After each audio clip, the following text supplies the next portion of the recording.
Salam sejahtera Malaysia, terima kasih kerana menonton video-video dalam channel ini.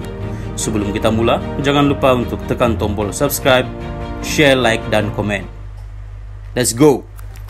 Salam sejahtera dan salam perpaduan kepada seluruh rakyat Malaysia. Berita panas malam ini bertajuk Bila Masa Saya dan Hamzah Bertumbuk. Berita penuh. Pengurusi Perikatan Nasional PN Muhyiddin Yassin menafikan kabar angin yang mendakwa wujud keretakan dalam Bersatu. Bercakap semasa sidang media selepas mempengurusikan mesyuarat Majlis Presiden PN, Muhyiddin yang juga Presiden Bersatu menyifatkan kabar angin itu sebagai perang saraf oleh seteru mereka. Tiada langsung masalah antara PAS, Bersatu dan Gerakan.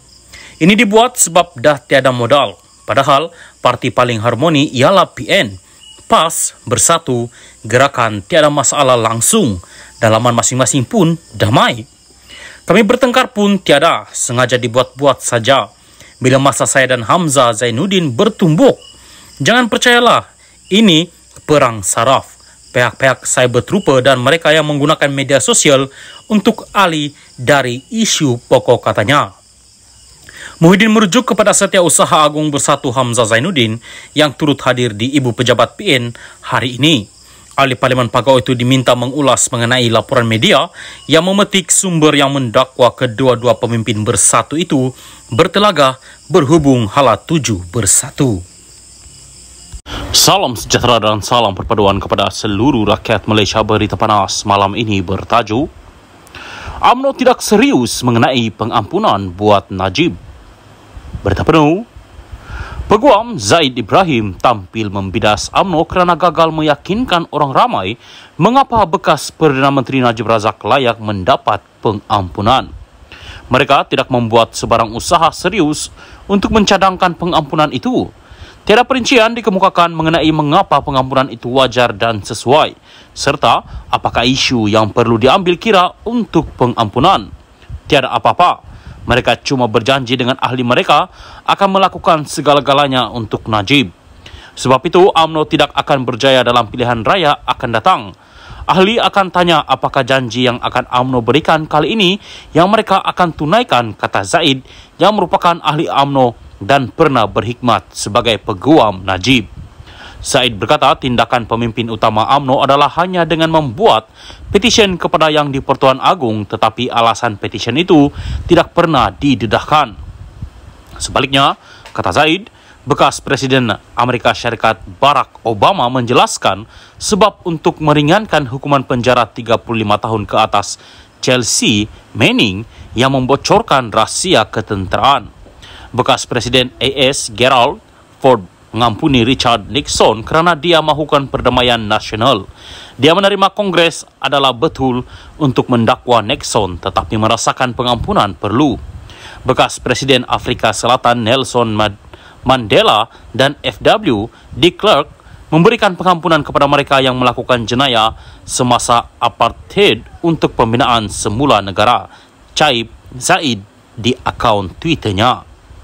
Zaid menyentuh soal proses pengampunan itu ketika pendedahan bahawa siasatan Suruhanjaya Pencegahan Rasuah Malaysia mendapati tiada kesalahan terhadap Hakim Mahkamah Tinggi Muhammad Nazlan Muhammad Ghazali yang menjatuhkan hukuman penjara 12 tahun dan denda RM210 juta ke atas Najib. Perkara itu didedahkan kepada Dewan Negara semalam oleh Perdana Menteri Anwar Ibrahim sebagai menjawab soalan Senator PH Kesavadas Atuna Nair. Semasa peringkat rayuan, peguam pembelaan Najib telah banyak bergantung kepada cadangan supaya Nazlan tidak mendengar kes itu kerana dia didakwa mempunyai konflik kepentingan. Bagaimanapun, Mahkamah Persekutuan menolak hujahan berkenaan manakala Nazlan kini adalah hakim di Mahkamah Rayuan. Salam sejahtera dan salam perpaduan kepada seluruh rakyat Malaysia. Berita seterusnya, Dr. Mahathir juga tidak terlepas di soal siasat. Berita penuh.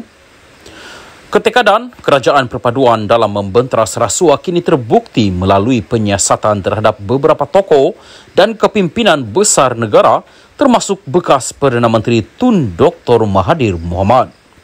Perdana Menteri Datuk Seri Anwar Ibrahim menegaskan siasatan ke atas bekas-bekas Perdana Menteri termasuk Dr. Mahathir dilaksanakan Suruhanjaya Pencegahan Rasuah Malaysia SPRM dilakukan sendiri agensi penguat kuasa itu secara bebas dan berkecuali.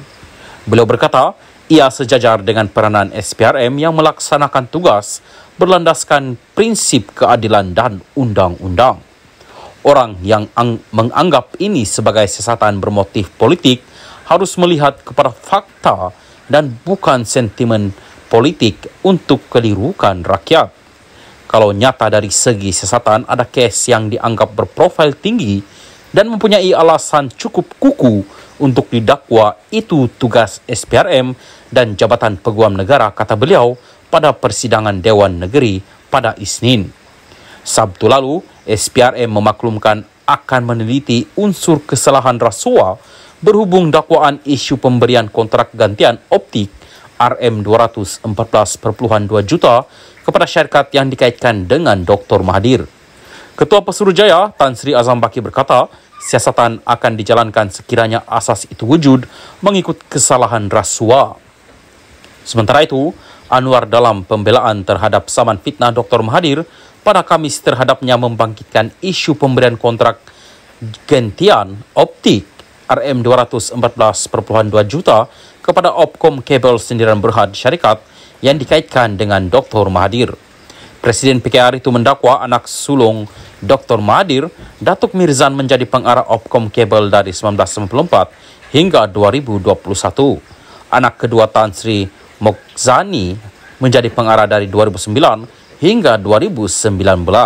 Anak ketiganya, Datuk Sri Muklis, menjadi pengarah dari 1994 hingga 2019. Dan isteri Muklis, Datin Sri Norzeta Zakaria, menjadi pengarah dari 1995 hingga 2021. Dr. Mahathir adalah Perdana Menteri dan Menteri Keuangan ketika kontrak itu diberikan. Selain Dr. Mahathir, Tan Sri Muhyiddin Yassin pernah disoal siasat berkaitan kes salah guna dana kerajaan program Jana Ekonomi Pemerkasaan Kontraktor Bumi Putra Berwibawa Jana Wibawa pada 9 Mac lalu. Bagaimanapun, usaha yang dibawa kerajaan perpaduan itu dipuji bagi membersihkan anasir negatif tersebut. Namun diharapkan ia bukan dendam yang akhirnya memakan diri masing-masing.